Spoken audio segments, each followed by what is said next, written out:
Boa tarde, Débora. Olá, tudo bem? Tudo bem? Bem com você? Tudo bem, graças a Deus. Ó, temos muita gente aqui, que legal.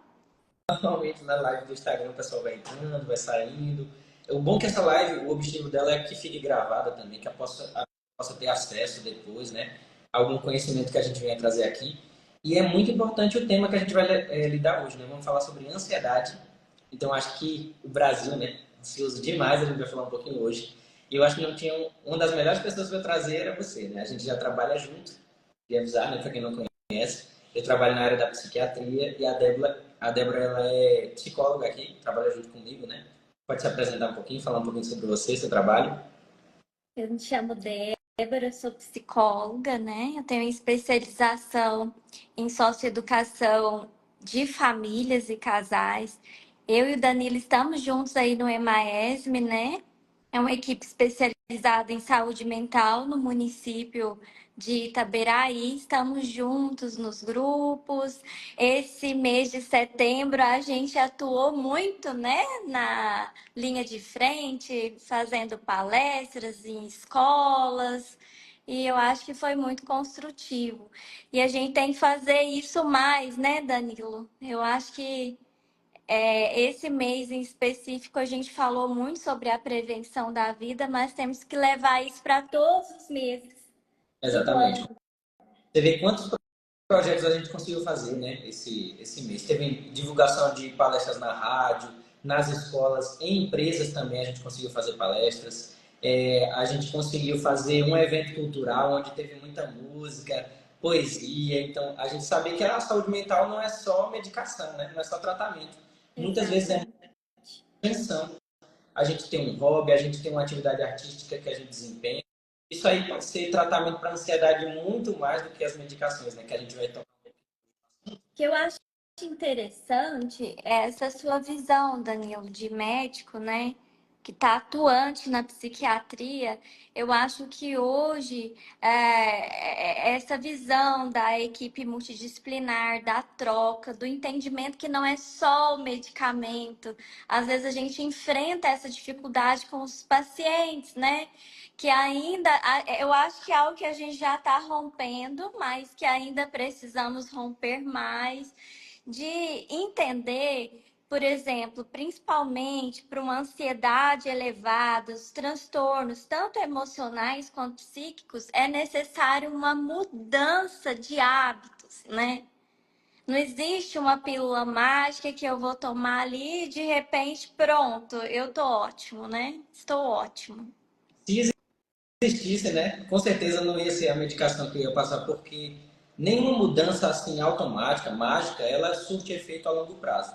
A gente vê muitas vezes quando a gente faz, às vezes, um procedimento rápido de uma vez, a gente vê que a pessoa, por exemplo, para emagrecer, né, a gente coloca uma pílula mágica ali rápida, ou a gente faz uma cirurgia para a pessoa emagrecer. Muitas vezes a pessoa retorna a engordar mais uma vez, porque aquela solução não mudou o estilo de vida da pessoa, né? Ela estava disposto a mudar, mas ela não estava disposta a mudar o que causa, as causas, né, do que levou ela àquela doença, aquele transtorno, o que seja.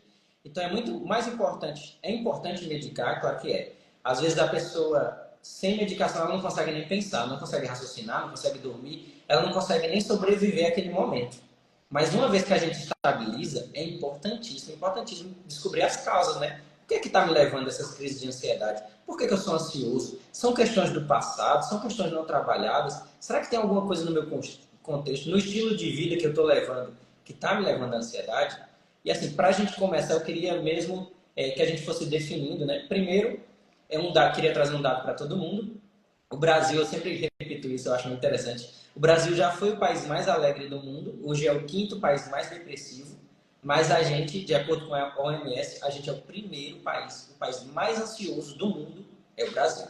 Então, se tem um tema importante para a gente falar, mesmo que seja no dia 30 de setembro, que é o último dia do mês, mas é o mais Exatamente. é a ansiedade. Não poderia faltar a gente falar da ansiedade, né? O filme agora Divertidamente 2 trouxe esse personagem novo para que as pessoas possam entender que é um sentimento natural, mas quando está descontrolado pode surgir vários problemas, né? E assim, para você, o que seria ansiedade, né? Para quem não entende direito, o que é ansiedade, muita gente mistura, né? Fala que tudo é ansiedade, mas o que seria ansiedade, Débora? Eu acho que é interessante a gente começar, né, trazendo essa conceituação, porque nós precisamos entender que não existem emoções ruins e não existem emoções boas. Existem emoções difíceis de serem sentidas e emoções boas de serem sentidas. A ansiedade, de tudo, ela não é ruim, ela faz parte da nossa sobrevivência, né?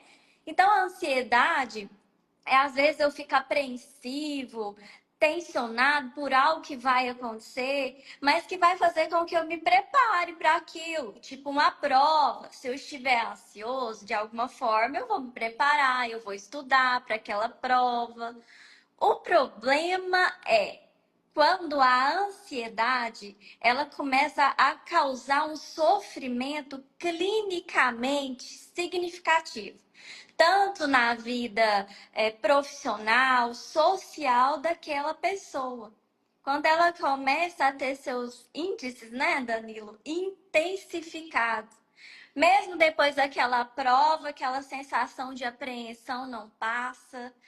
Parece que sempre a pessoa está querendo, como fala, ela está querendo adiantar as questões do futuro, sempre antecipando tudo. Aí que a gente começa, eu falo, existem os sinais de alerta, né?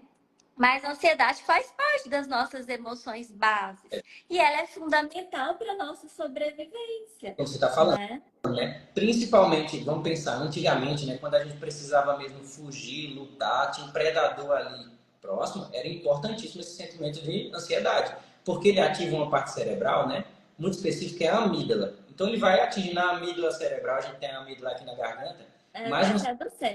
tem a amígdala cerebral, e ela se ativa e ela vai ativar o meu sistema nervoso autônomo, que ele vai estar pronto para a luta, para a fuga, mas infelizmente também para paralisar. E é o que muitas vezes acontece quando tem esse excesso de ansiedade, em vez da gente lutar, fugir ou combater, né, aquilo que está causando, a gente paralisa. E eu acho que é justamente isso que está falando, né? O excesso de ansiedade, ele é prejudicial. Então aí ele começa a paralisar. Eu paraliso numa situação social, eu fico muito tímido, vergonhoso, não consigo interagir, fazer amigos. Eu começo a me isolar, eu tenho insônia, eu fico muito irritado e estressado e desconto essa irritação, né, nas pessoas mais próximas, que é minha família, meu marido, minha esposa, meus amigos. Ali, as pessoas que eu mais amo são as que sofrem mais. Muitas vezes o ansioso não está nem sentindo ainda que está prejudicando a vida dele, mas os familiares eles já estão sofrendo. Então, às vezes, se você não se sente tão ansioso, mas se a sua família está falando, olha, você está passando do ponto, você está muito ansioso, está muito estressado, eu acho que já é um motivo importante para a gente buscar ajuda, né? Porque já está transbordando, não é o sentimento natural, né? É um sentimento que já está prejudicando. E como você falou também, eu gosto muito de definir assim, que ansiedade é o excesso de futuro. O excesso. O futuro está lá, é importante a gente pensar de vez em quando nele, mas se eu entro muito no futuro que nem aconteceu, normalmente o ansioso ele vai imaginar o pior cenário possível. E normalmente não é o que acontece, né? Mas a gente já pensa naquela catástrofe, que vai dar tudo errado, que aquela situação vai me deixar de tal maneira, que vai me prejudicar de alguma forma. Então, a gente superestima os riscos e a gente subestima a nossa capacidade de enfrentar esses riscos. Então, a gente vai imaginar, a gente pensa que vai ser um leão enorme, aquele perigo enorme, não é, nem sempre é. A grande maioria das vezes não é um inimigo tão forte, mas a gente também subestima a nossa capacidade de lidar com aquele problema. E a gente, com certeza, tem muita capacidade também para improvisar e lidar com qualquer situação que surja. Então, a ansiedade está aí batendo na porta de todo mundo, né? Além disso, a ansiedade tem tantos transtornos, né, ansiosos, que não é só a ansiedade generalizada que a gente fala. Muitas vezes que a pessoa está com esse sentimento de ansiedade, mas muitos comuns. Fobia social, transtornos de pânico, que a pessoa fica aquele sentimento, né, de repente vem uma crise, aí o coração acelera, ela sua frio, falta ar, isso também é um transtorno ansioso. Tem também transtornos de fobias específicas, a pessoa tem medo de cobra, medo de sapo, medo de inseto. Então, tá tudo misturado ali na ansiedade, mas a gente no consultório divide bem. E assim, queria que você falasse um pouquinho sobre o que é que você vê mais, assim, de sintomas nas pessoas. O que é que você vê mais? Mais fobia social, mais problema familiar? O que é que você vê mais, assim, no consultório Eu de até ansiedade? Eu até fiz aqui uma listinha, né? Só que foi baseada no DSM-5, que é o Manual Estatístico Diagnóstico de Transtornos Mentais. Eu não quis pegar o CID-10, não. Mas é justamente isso que você falou, né, Danilo? Primeiro, que às vezes a gente tem que entender que se a gente colocar 10 pessoas em uma sala, não significa que a ansiedade vai manifestar da forma que que está escrita lá em todos.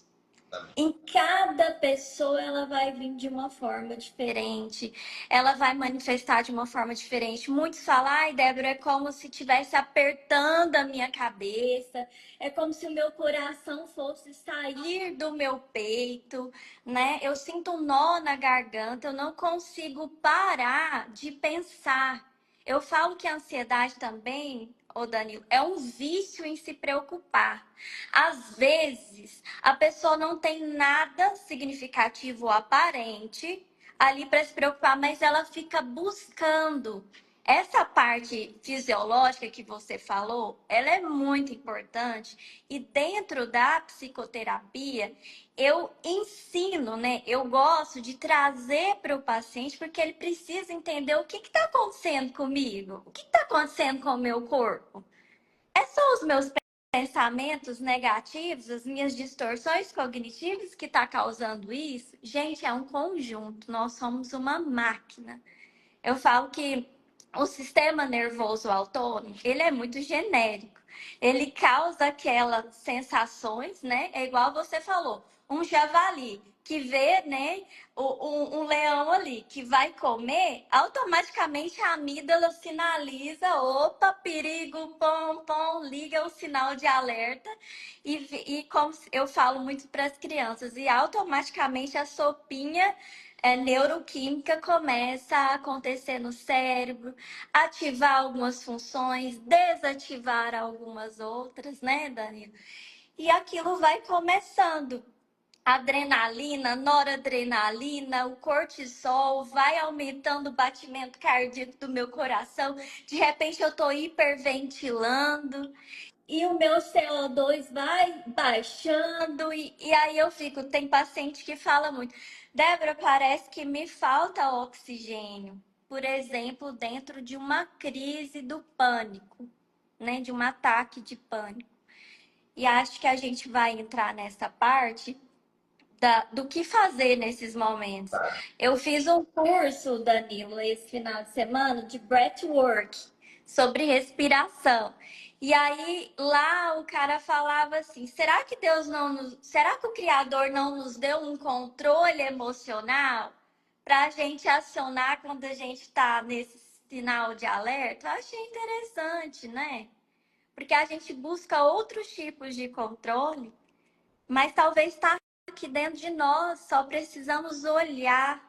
Eu vejo que muitos pacientes que chegam querem muitas fórmulas grandiosas e tal, e às vezes quando você passa uma coisa ali, tipo uma atividade física, uma respiração diafragmática, uma mudança de alimentação, aí ele já fica assim, mas não tem mais nada.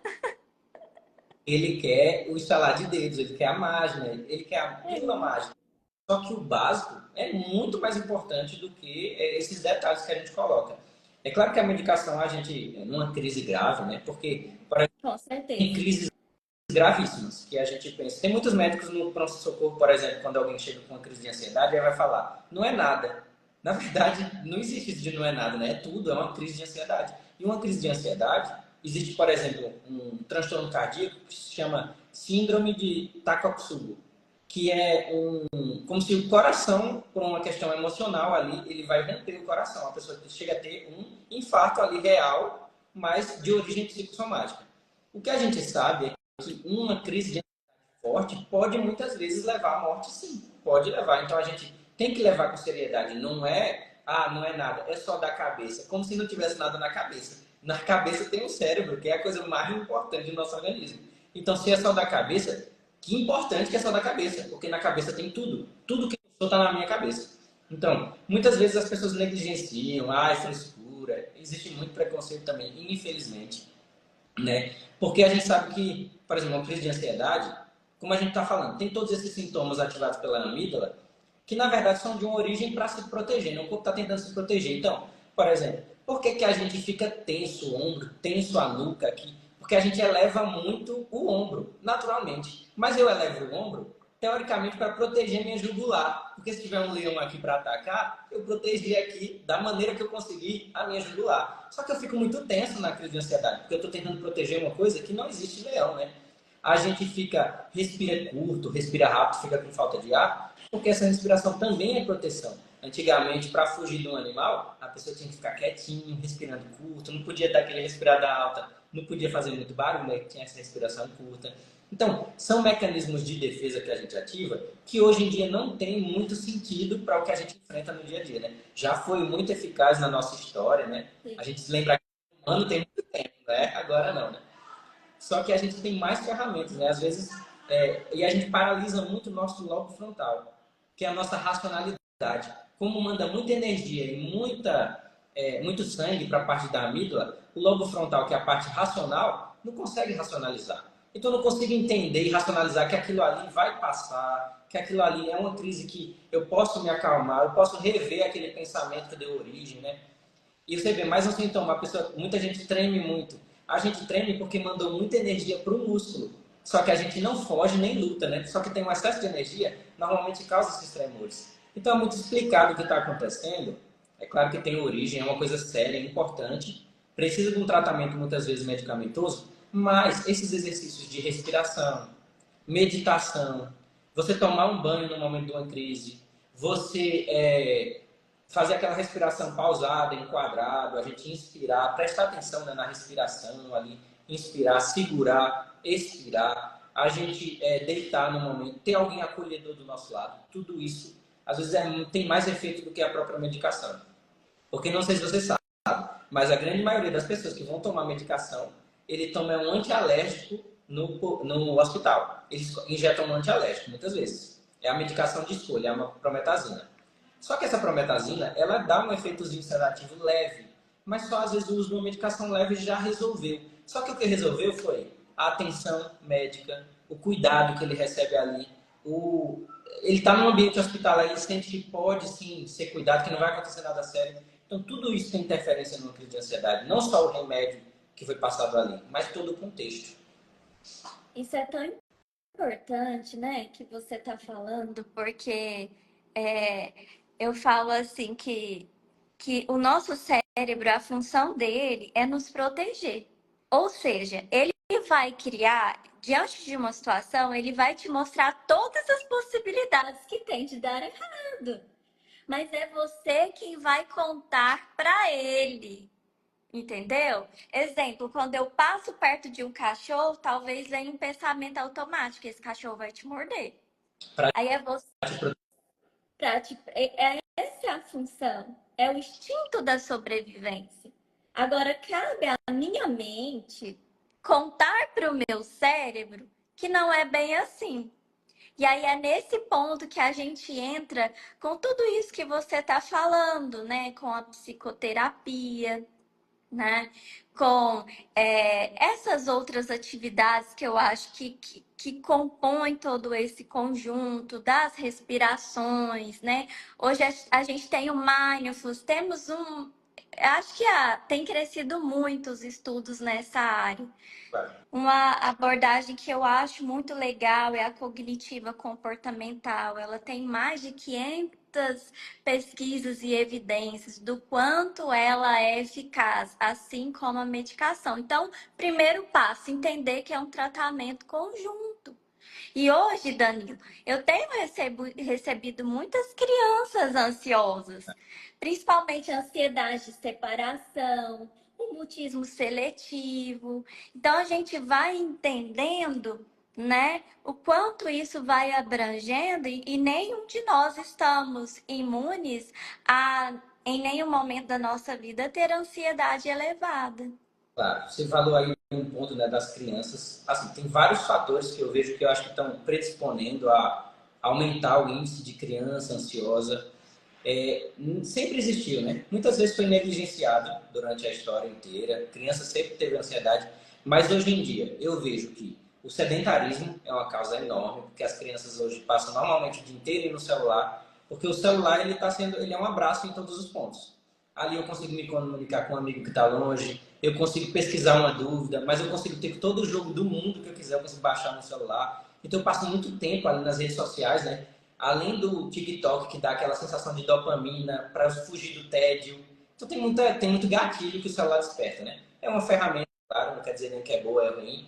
A maneira com que eu uso é que vai dizer se é um remédio ou é um veneno para mim. Mas eu acho que o sedentarismo, o uso de telas em excesso, está aumentando a ansiedade das crianças. Além de que, antigamente, eu entendo que os pais eram muito mais rígidos e às vezes até agrediam muitos filhos. Só que hoje eu vejo um outro extremo. Isso para mim é um extremo, né? Não é o caminho. A gente já viu que a criança que é agredida, ela agride mais na escola.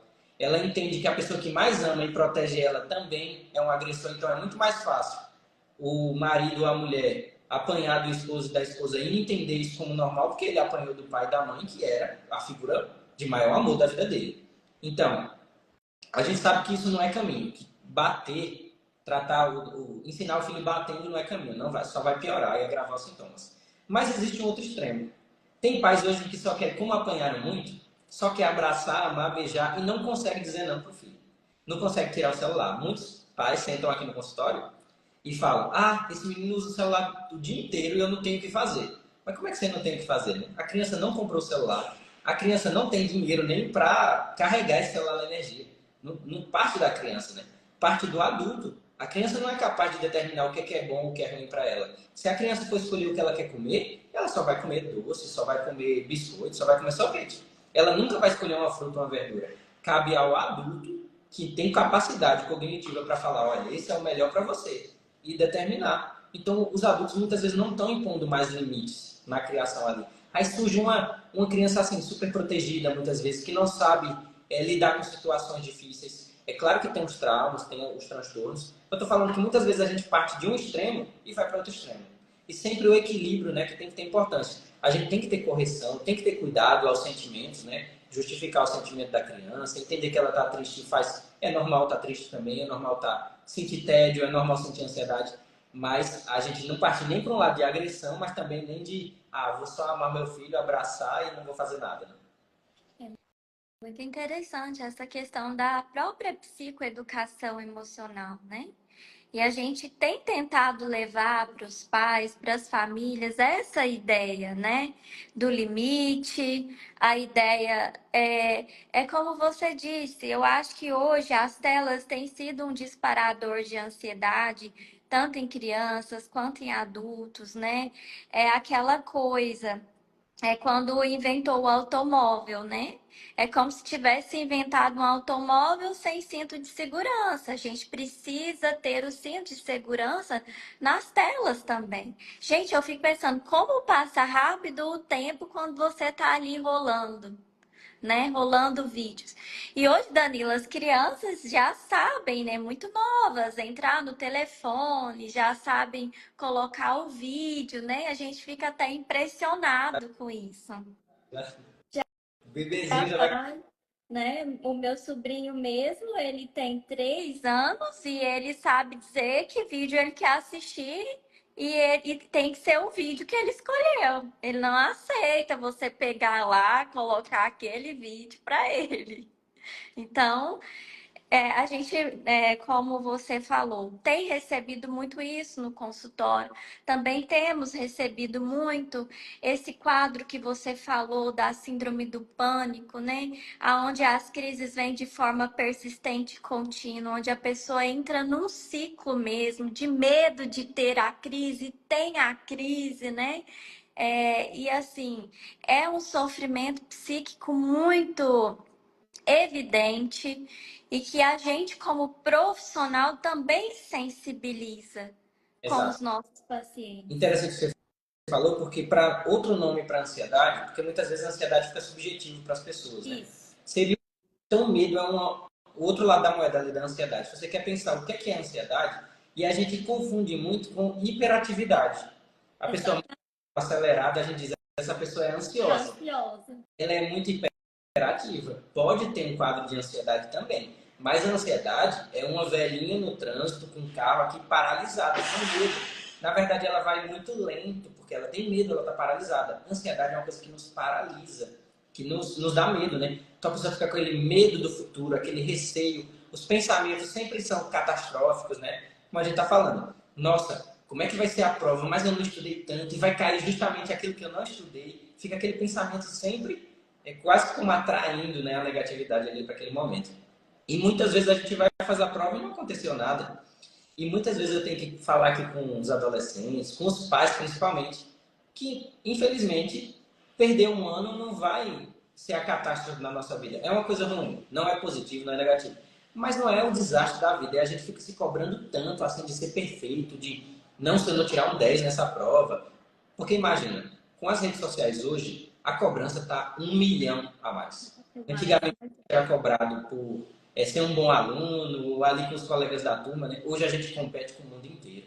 Então, não adianta eu ser o doutor Danilo e ser um bom médico aqui no meu consultório. Sempre que eu vou me comparar, eu vou me comparar aos melhores médicos que eu vejo aqui na internet, na área da psiquiatria. Então, eu sempre vou me jogar lá para baixo, porque o nível está tão alto e muitas vezes, mesmo conhecendo, eu conheço aqui várias pessoas espetaculares no dia a dia, no consultório. As pessoas não divulgam, não gravam vídeos, não trazem informação, não querem se expor, porque falam, nossa, por que eu vou falar? Ou por que eu vou tocar um violão se tem tanta gente falando.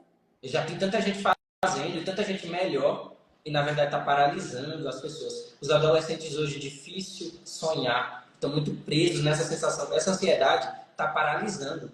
Então eles não estão vendo caminho, rota para seguir, porque pensam, nossa, mas se eu for fazer isso, eu não vou desempenhar bem ou não vou ganhar tanto e está muito fixo nisso. Eu acho que a ansiedade está roubando isso do brasileiro. Ele está perdendo a oportunidade de sonhar, porque sempre o pensamento é negativo. Qual caminho trilhar sempre vai ter uma ideia catastrófica. E na verdade não é, né? Antigamente tinha muito sonho no Brasil, mas também muito sonho. Eu estou sentindo que está perdendo um pouquinho. Só colocando o telefone aqui para carregar. Tá descarregando. Só um minutinho. Aí, pronto. Exatamente isso que você falou é muito importante. E eu acho muito legal esse seu posicionamento na internet, né? As ideias, as suas ideias. Porque é isso. A gente vai, eu falo que vencer muitos assuntos ainda difíceis de serem tratados, como a violência da mulher, como o suicídio, através, gente, da educação, através do aprendizado, através da fala, através da comunicação, né? Quebrar esses tabus. A gente, é através dessa live que a gente leva conhecimento, talvez para uma pessoa que não está tendo nesse momento muito acesso, né, ao médico, a um psicólogo. Por mais, Danilo, que a gente hoje tem mais acesso, eu vejo que nem todas as informações hoje em dia têm sido coerentes, têm sido informações Tá? éticas. Então, é muito importante esses profissionais éticos comprometidos com a profissão se posicionar, Justamente, né?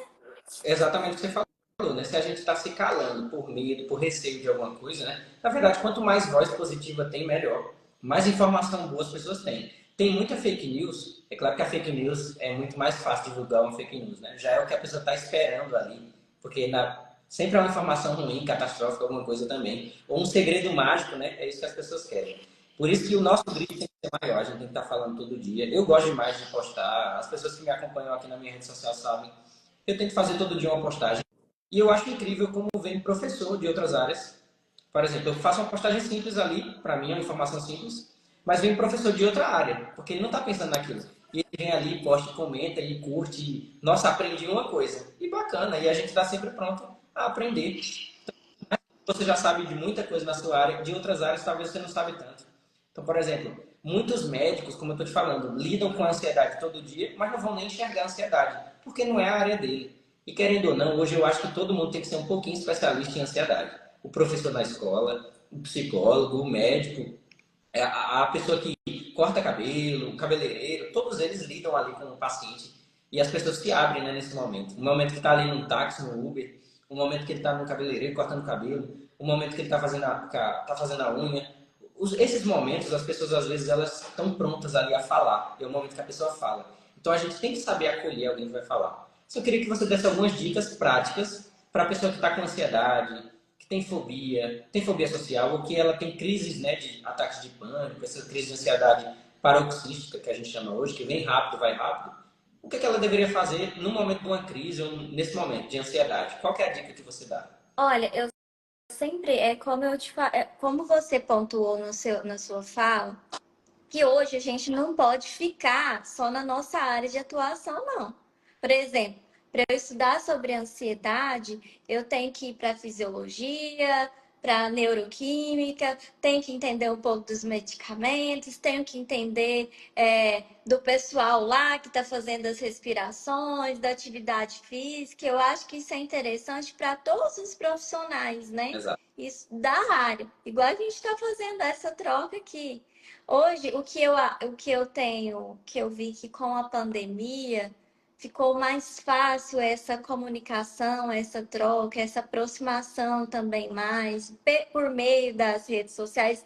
É igual eu falei, ela é boa, é boa, mas quando tudo que é intensificado demais prejudica. Com certeza. O medo, qual que é a função do medo? É me proteger a minha sobrevivência, né? Mas quando ele está intensificado demais, aí ele me prejudica, A dor, o né? medo.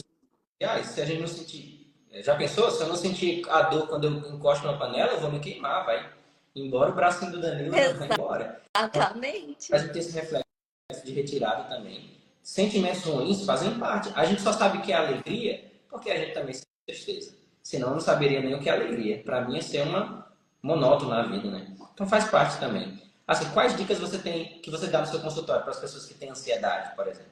Então, Danilo, eu, assim, por exemplo, numa crise, vamos colocar uma crise de pânico, né? Eu sempre falo, às vezes, para a pessoa ali, tem umas técnicas de respiração. Eu vejo que muitos dos meus pacientes, pessoas que eu tenho recebido, respira muito errado, ou respira pela boca, né? Ou respira rápido demais. Usa muito para puxar a respiração, o peito e os ombros, é aquela coisa que você falou e acaba esquecendo de usar o diafragma. Então, a gente faz muitas técnicas diafragmáticas. Primeiro, a respiração é aquilo que me dá a vida.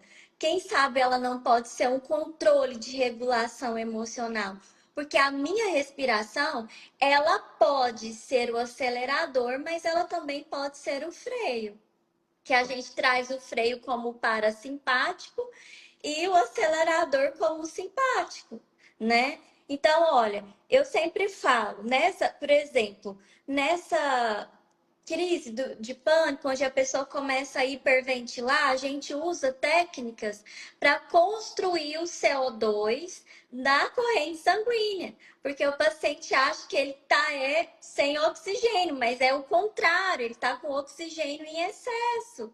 Ele precisa desse CO2 para levar esse oxigênio para as células e tecidos. Então, a gente costuma fazer uma respiração assim. Puxa o ar pelo nariz, segura, conta até 8 e vai soprando devagar. E vai repetindo. O que é isso? Eu falo que são SOS. É lógico que a gente precisa estar em acompanhamento. Isso é muito importante, tanto psiquiátrico quanto psicológico, para a gente entender quais são os disparadores. Claro. Quais são as distorções cognitivas? Eu Exato. entender que o meu pensamento influencia as minhas emoções e influencia os meus comportamentos. Aí tem paciente que pergunta, mas qual começa primeiro? Gente, a gente não sabe. A gente sabe que acontece tudo aí, né? Cara, É nesse momento... um ciclo é um ciclo. A gente pode pegar começar de qualquer lado, ele vai permanecendo no ciclo. Eu falo, a amígdala ela é tão pequena, né? Mas ela tem inervação independente, desativa meu pré-frontal, que é a parte mais evoluída do meu cérebro. Pensa, aí agora eu não vou conseguir raciocinar. A gente trabalha na terapia listas de distorções cognitivas, personalização, visão de túnel, vitimização. Para quê? Para que o paciente comece a identificar esses gatilhos mentais e possa dar respostas alternativas nesse momento. Eu falo, questione o medo. Gostei disso. Vamos falar, é medo, né? Esse excesso de medo. É verdade? Esse pensamento é seu ou é da ansiedade? Exatamente. Né? Perfeito. Como a gente falou, né, ele rouba um pouquinho da nossa racionalidade quando a gente está hiperativado a nossa amígdala. Mas essas respostas que a gente tem já trabalhadas, né, como a gente está falando, eu vou preparar um script para quando eu começar a sentir, e assim, no começo é mais difícil, do mesmo É jeito que mais quando difícil. vai entrar num carro, é muito difícil a primeira vez que a gente vai dirigir. Ah, a gente mexe no retrovisor, arruma o banco, ah, eu tenho que passar a primeira, ah, mas tem que pisar na embreagem primeiro. Hoje é automático, mas mesmo assim a gente pensa muita coisa. E com o tempo isso vai tornando tão automático que eu entro no carro e não penso mais nada. Só entro e já saio dirigindo, porque tudo vai fazendo automático. Então vira uma memória automática. Ninguém pensa hoje, ah, como é que eu vou escovar o dente? Não, a gente simplesmente escova o dente. É automático. É uma memória automática ali. Quem toca o instrumento da mesma maneira, já toca tantas vezes, que quando a gente pega o instrumento, já sai naquela questão automática. Se a gente vai trabalhando isso também para crises de ansiedade, para momentos ansiosos, a gente vai tornando essa resposta automática também. Você vê que interessante. Quando você falou da respiração, talvez quem estava aqui ouvindo não estava nem percebendo que estava respirando. É. Só que quando toma consciência da respiração, pronto, o bulbo cerebral para de ser automático, né? E a respiração fica voluntária. A gente também tem a respiração voluntária. Eu posso aumentar o meu ritmo respiratório, a frequência, e posso diminuir. Então, essa é a resposta natural, né? Se eu for deixar o bulbo sozinho ali guiando, ele vai receber resposta pela amígdala, ele vai ser controlado pela amígdala, por outras questões. Mas eu posso controlar a minha respiração. Então, se a resposta automática da amígdala já vai ser respira rápido e curto, isso não vai servir para mim. Eu preciso, na verdade, de mais oxigenação na parte do lobo frontal aqui. Então, eu preciso de uma respiração mais pausada, como você falou, ter um equilíbrio entre o CO2 e o oxigênio, né? Não destemperar nesse lado. Então, essa respiração pausada que a gente pode induzir, nossa, vai ajudar demais numa crise. Parece que é simples, parece que é o Mas básico. não é. Porque, às vezes eu falo no consultório sempre, olha, uma dica ótima para quem tem ansiedade, qualquer transtorno ansioso. Na verdade, serve para todas as doenças do corpo. A atividade física. A atividade física não serve para o corpo. Ela foi feita para servir para o cérebro, para a parte cerebral. Então, é um efeito adverso de luxo a gente ter um corpo bonito depois que faz atividade física. Porque, essencialmente, ela serve para a parte cerebral. A gente organiza pensamentos, a gente organiza ali a questão da vascularização cerebral, a gente organiza toda a questão cerebral ali na atividade física. Então, e eu dissocio sintomas ansiosos, físicos, né, dos pensamentos. Porque quando eu faço atividade física, eu também tremo um pouquinho, eu também fico com o coração acelerado, sente uma falta de ar, uma respiração curta, mas isso não está associado a uma crise de ansiedade. Eu consigo, o corpo entende. Nossa, eu consigo sentir tudo isso e não está no contexto ali de perigo. Então eu começo a dissociar o sintoma da crise. Então é muito importante. Às vezes o paciente fica com medo. Ah, eu não vou fazer, não vou caminhar, não vou fazer nada, porque senão eu vou despertar uma crise. Pode até no começo parar um pouquinho o sentimento ali de ansiedade, porque está desregulado. Mas com a rotina ali, fazendo atividade física leve, todo dia, eu vou aumentando devagar a intensidade, na verdade eu vou dissociando. Então melhoro demais essas crises praticando atividade física. Então, com certeza, se você passou, vai passar no meu consultório, já vai ouvir que tem que fazer atividade física, tem que ser frequente. E essa parte que você falou da respiração, a gente respira em média de 23 a 25 mil ciclos. Aí pensam respirar errado, todos esses ciclos. Aí eu oriento, gente, o Pilates entrando nessa atividade física. É ótimo para auxiliar. E hoje eu tenho colocado o Pilates também muito próximo, assim, é uma ferramenta que tem auxiliado muito. Lá o paciente, ele entra, ele aprende a entrar em contato com ele mesmo.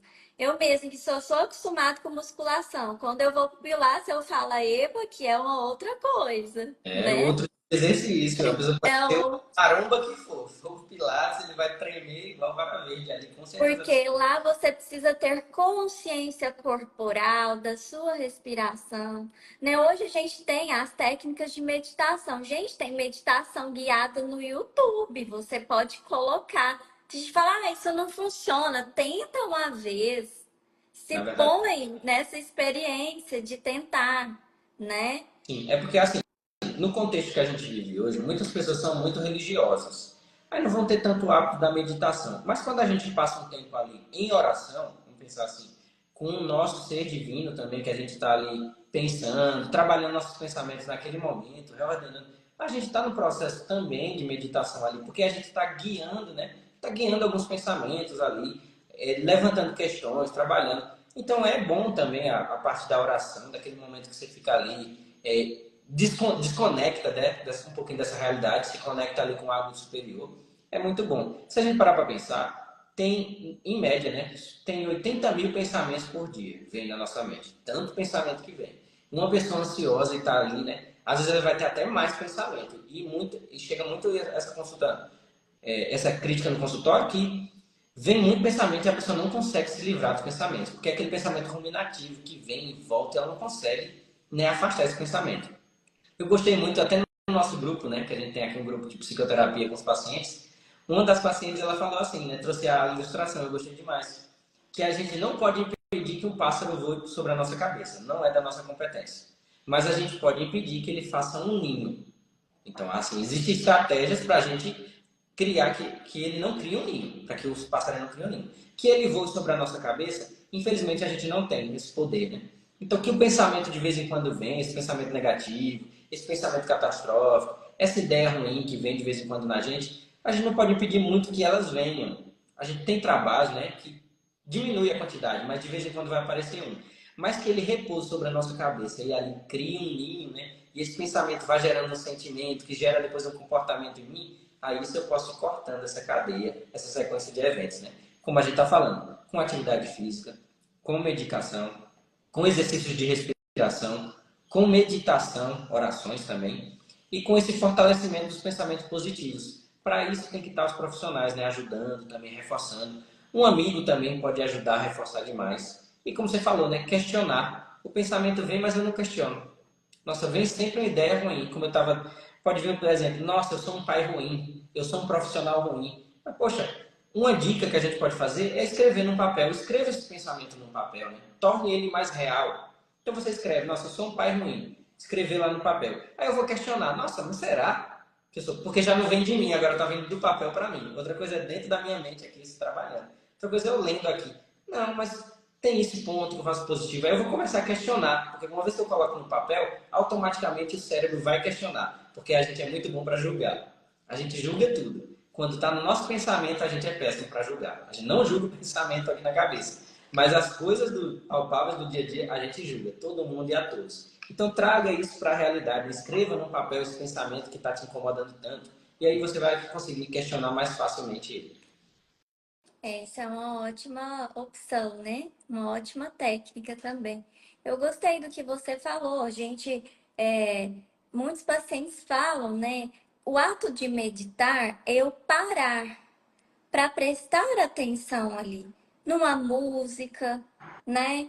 Tem pacientes que falam, quando eu estou com os pensamentos muito acelerados, eu gosto de colocar uma música, eu gosto de assistir uma live com um bom conteúdo, eu gosto de conversar com pessoas que me traz algo bom.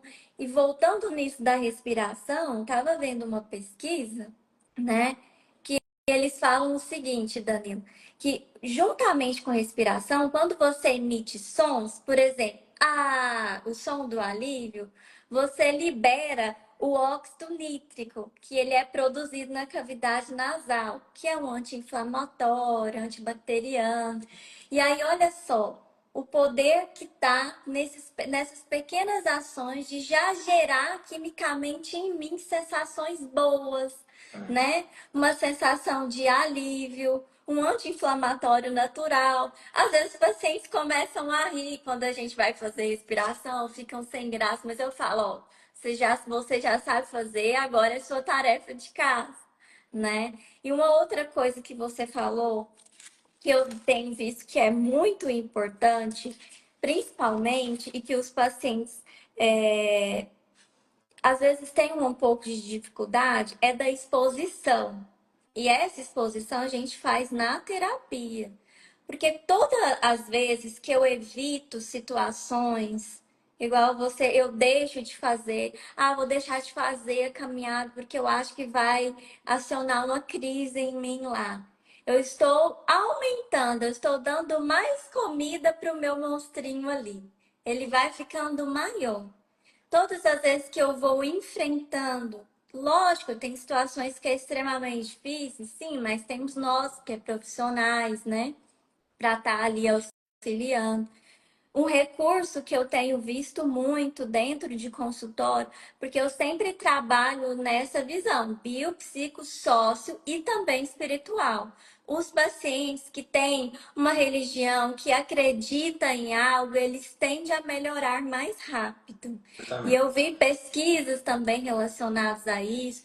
E é como eu falo, Danilo, quando a gente começa a compreender que está no básico, e que eu posso fazer, é igual quando você quer começar a estudar. Aí você fica, eu preciso de uma mesa, aí eu preciso de um computador, aí eu preciso... Comece com o que você tem. Parece que a gente fica colocando isso como desculpa. Na atividade física é a mesma coisa. Ah, eu não tenho tênis, eu não tenho uma roupa. Ah, eu não. Sempre colocando. Ah, mas vou começar segunda-feira. Não, comece hoje com o que você tem. Se você quer pular corda em casa, pule. Quer fazer agachamento em casa, faça. Se você quer fazer uma caminhada e quer ir de chinela, vá, faça de chinela. Mas comece hoje. Não vá colocando empecilhos, né? Quando você for, a gente vai fazendo e consertando, fazendo e consertando. Por isso que eu acho essencial isso aqui, olha. Não sou o melhor profissional do mundo. Com certeza a Débora também é muito boa, é uma ótima profissional. Assim, eu indico para qualquer pessoa fazer uma psicoterapia com ela. Mas com Mas não certeza tem muitas outras psicólogas bem melhores. E ela vai tem. evoluir. A pessoa jovem vai evoluir também. Mas nem por isso a gente não vai fazer essa live. Que é essencial que a gente vá fazendo e melhorando, fazendo e aprimorando. É assim, a vida a gente vai fazendo e aprimorando. Então, muitas vezes a gente seria um impeditivo, né? Falar, não, eu só vou fazer a live quando eu tiver 10 anos de experiência na prática. E Quando... quando, Não, né? justamente Quando o meu Instagram tiver o tanto de seguidores do Danilo. não, quando eu tiver 1 milhão de seguidores, quando eu tiver 10 mil, a gente vai colocando barreiras assim, impeditivas. É. E, olha, se para uma pessoa essa live servir, para mim já mais que importante, mais que necessário já foi. Então, às vezes aqui vai ser um gatilho para despertar. É claro que a gente não consegue tratar todos os problemas do mundo, ser individualizado nesse esse tema. Mas aqui é para despertar, nossa, uma curiosidade. Será que eu preciso ler mais sobre ansiedade? Será que eu preciso buscar ajuda? Será que eu posso fazer isso ou isso? Então, tem várias dicas que a gente foi dando aqui. E uma das dicas também que eu queria dar é para os médicos. Talvez, se algum médico, em algum momento, chegar nesse ponto aqui, muitas vezes os médicos, eles passam muitas... Eles negligenciam muito, né? E já encaminham, sei lá, para a psiquiatria. É importantíssimo. Essa queixa de ansiedade é importantíssima. Se o paciente tem crise de ansiedade, não dá para esperar chegar no psiquiatra para fazer o tratamento. Já tem que iniciar ali uma medicação já naquele momento. Aqui eu não quero falar de medicação, né? Que para as pessoas também não se automedicarem. Mas é importantíssimo que o médico ali, no posto de saúde, saiba pelo menos as medicações para ansiedade. Às vezes vai demorar um pouquinho a fazer efeito a medicação. Ele dá alguns conselhos, mas já inicie. Já pensou? Porque muitas vezes as medicações boas para tratar esses transtornos demoram às vezes uns 15 dias para fazer efeito. Quando chega no meu consultório, eu fico até triste quando chega no encaminhamento. Eu pergunto, mas não iniciou nenhum tratamento? Tá certo que a pessoa não tem a obrigação de saber de tudo, mas como o Brasil é o país mais ansioso do mundo, os médicos têm que estar competentes ali para iniciar um tratamento. E depois a gente acompanha, a gente melhora, a gente muda. Mas é muito melhor, mesmo que ele não passe a primeira linha de tratamento, mas se ele passar algum remédio, já dá uma ajuda para quando chegar aqui no consultório, né, da psiquiatria, a gente poder já trabalhar com algo que já foi iniciado, porque senão fica muito sofrimento, demora o sofrimento do paciente. E como a gente falou, né, é uma coisa que muitas vezes parece que a pessoa vai morrer naquele momento. Né? Não é uma coisa pequena. A gente sempre traz a coisas parecidas com a gente. Né? Quem não sofre transtorno de ansiedade vai pensar que é o medo simples que ele sente no dia a dia. Não é. Aquele pavor enorme, a sensação de morte iminente, não é uma coisa leve. Do mesmo jeito a timidez. A pessoa fala, mas eu sou tímido, a pessoa tem fobia social. Nossa, que diferença da timidez e da fobia social. Eu posso empatizar e trazer coisas do meu dia a dia para tentar entender. Mas saber que o sofrimento do paciente é tão grande, tantas vezes maior, que é importante iniciar um medicamento assim, no momento. Então, busque ajuda. É o conselho que eu dou para as pessoas, né? Busque ajuda. Se você é um profissional que está do outro lado, independente, enfermeiro, psicólogo, médico, quem for, procure saber como acolher, como orientar o paciente, é importantíssimo. É uma doença que vai estar em todos os lugares. Do mesmo jeito que tem hipertenso, vai ter ansioso em todo lugar. Todo lugar que você for, se você perguntar, uma de cada 3 pessoas vai ter pressão alta. Com certeza, a ansiedade da mesma maneira. Vai ter aqui dentro do Brasil, vai ter com certeza. Então, se a gente não está vendo, é porque a gente está cegando o olho para isso. E é importante estar atento. Com certeza, essa escuta, né? E o que nos faz humanos, né? Eu acho que a gente tem que trabalhar muito, Danilo, tanto na minha área quanto na sua, o resgate da humanidade no humano, que às vezes a gente vai lidando com tantas coisas, né? Mas nos preparar, tanto você, professor que está assistindo, você de qualquer área que tem uma empresa, seus colaboradores, a gente tem que estar sensíveis aos temas atuais, né? Não precisa ser exatamente da área para que a gente não possa entender mais ou menos ao ponto de eu falar para um colaborador meu, olha, eu acho que chegou a hora de você buscar ajuda. Que às vezes as pessoas, eu vejo que muitas estão andando no automático e já não conseguem ali. Eu achei interessante, às vezes tem pessoas que falam, uai, mas emoção tem nome de emoção? Eu achei que a gente tinha duas emoções, tristeza e sorrir, tipo, feliz, né? Tá? Essa psicoeducação emocional, isso que a gente está fazendo aqui é muito importante. Porque faz com que as pessoas conscientizem, tanto nós como profissionais de saúde, quanto todas as áreas, né? Exatamente. Então, por isso que é muito bacana. Eu gostei demais da nossa conversa aqui. Como eu te falei, eu acho que para mim sempre é bom esse encontro. Até quando a gente faz o grupo, eu aproveito demais todas as dicas que a Débora traz também. Então, se vocês quiserem, sigam ela, que eu indicar aqui, né? Se alguém quiser fazer uma consulta online com ela, indico demais, é uma ótima profissional. Então, vale a pena se você está sentindo ansioso, precisa de um profissional, a Débora está aqui pronta para te ajudar. Aqui no município de Itaberaí, ela atende aqui no serviço do EMAESB, né? Mas com certeza para o Brasil, para o mundo inteiro, onde você precisar, se precisar de uma consulta online, ela vai estar disponível também, vai encontrar um espaço na agenda dela para você. Da mesma maneira eu trabalho na psiquiatria hoje, estou pronto aqui para ajudar vocês, orientar no tratamento e sempre trazendo dicas, né? A gente sempre traz as lives, dicas, postagens para estar ajudando.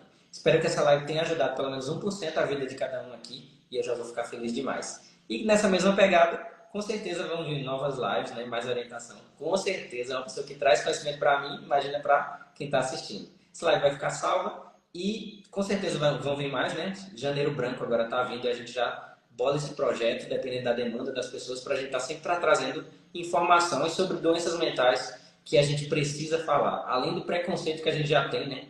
Que tem que lutar, essa falta de informação também está muito grande. Então a gente precisa de informação e precisa, com informação, ir quebrando esse preconceito das doenças mentais.